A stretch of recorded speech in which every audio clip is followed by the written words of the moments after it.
there was an idea to bring together a group of remarkable movies to see if they could become something more. So when we needed them, they could be the universe that we never imagined.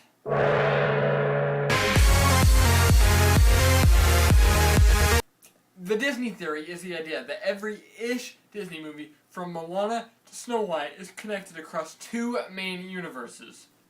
So, the first universe is what I'm calling the real world, and this is where the more realistic Disney movies like Bolt and Lady and the Tramp take place.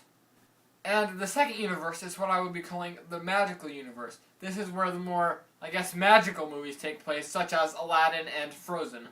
So these two worlds are running parallel to each other, and together make up the Disney multiverse, or the Disneyverse. Okay, so starting off with the real world, the earliest movie is Dinosaur. In Dinosaur, we see some of the earliest animals on Earth, and right off the bat we establish that the animals in the Disneyverse are much more intelligent than animals in real life. They have many emotions and complex relationships with one another. Besides that, though, Dinosaur doesn't really do anything else to set up further movies on the timeline. So, moving on. Next, we have Pocahontas, Dumbo, Home on the Range, and The Aristocrats, in that order. Once again, none of these movies have major connections to the rest of the story, other than more animal intelligence. We finally get our first direct connection with the rescuers. Right here, we can see Bambi and his mom, presumably not long before her death. Spoilers, by the way. There will be many spoilers in this video. So that leads perfectly into our next movie, Bambi. On its own, Bambi doesn't really have much connection to anything else, unfortunately. Next we get the Disney Dog Trilogy, Lady and the Tramp, 101 Dalmatians, and Oliver and Company. And yes, I know Oliver is a cat. Company, on the other hand. Starting off with Lady and the Tramp, we see Peg in the pound. Then, in 101 Dalmatians, she's made it to the pet store. And finally, in Oliver and Company, she's been adopted. Not to mention, Jock and Trusty are there as well, or Lady and the Tramp in 101 Dalmatians. Oliver and Company can then easily be connected to the Great Mouse Detective because Ratigan is one of Georgetta's previous suitors. Since he looks a little younger here, and he probably didn't survive his fall in the Great Mouse Detective, we can assume that Oliver and Company must take place not long before the Great Mouse Detective. Also, in the Great Mouse Detective, we see a Dumbo toy, so we know that Dumbo must have been pretty popular in the circus. We can then place Fox and the Hound next, followed by Lilo and Stitch. Now, just because this world doesn't have magic, doesn't mean it can't have aliens. And that's definitely the biggest takeaway from Lilo and Stitch. This world has aliens! So after Lilo and Stitch, we have the science fair part of Meet the Robinsons. This is very important moving forward, as it gives us our first glimpse of technology being advanced enough for things such as Baymax or living video games to exist. We then have Bolt followed by WreckIt Ralph, and WreckIt Ralph gives us our next big piece of technology information. Video games are their own worlds, and have been for at least 30 years. 30 years I've been doing this. WreckIt Ralph leads us nicely into Big Hero 6, because in Big Hero 6 we can see multiple ads for WreckIt Ralph, proving that WreckIt Ralph is a game within Big Hero 6, and with the surging popularity of retro video games at the end of WreckIt Ralph, it seems like a pretty great time to advertise it. We can also see a picture of someone wearing a Stitch hat, possibly Hiro Tadashi, so I guess the little alien was popular enough that he gets his own merch. We then skip a few years to get to the future part of Meet the Robinsons, where we can see the technologies went on hyperdrive thanks to Lewis, or Cornelius, or I don't know what to call him. Hero probably helped too, though.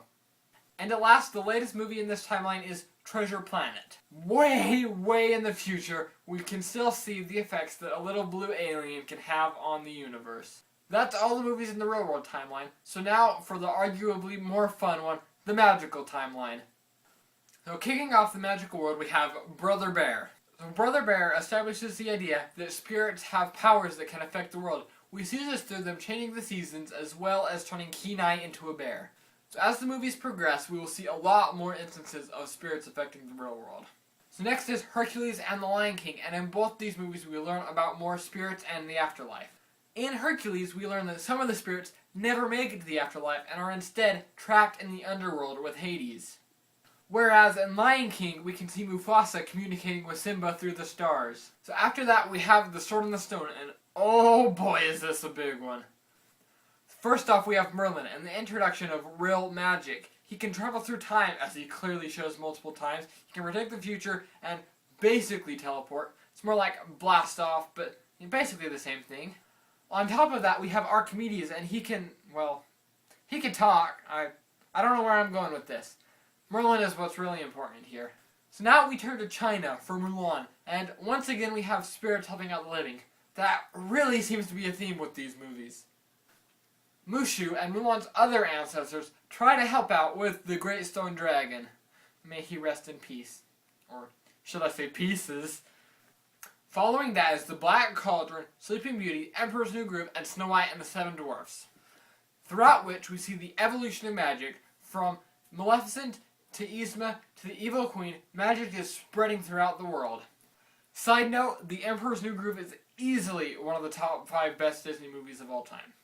Next comes The Hunchback of Notre Dame with its secrets to unpack. First, Cinderella's evil stepmother is here asking for love.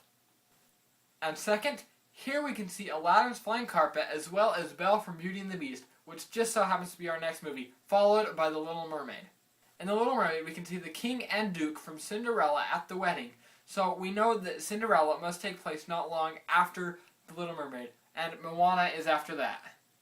So if you're wondering how Moana can take place after movies such as Cinderella and The Hunchback of Notre Dame, even though the infrastructure and way of life is much more advanced in those movies, well, you need to remember that Moana is from a secluded island which nobody has left in 1,000 years, so obviously they would not be caught up with the current times. Moana also focuses heavily on spirits, and once again they are just like in Brother Bear. And they even take on the forms of animals.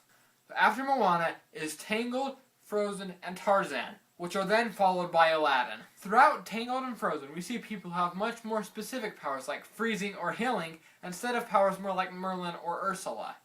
Aladdin then gives us the Genie, who proves that he can see outside of his movie through pop culture and Disney references, as well as expressing many other magical powers. We also learn that powers can be given, much like how the Genie gives Jafar powers.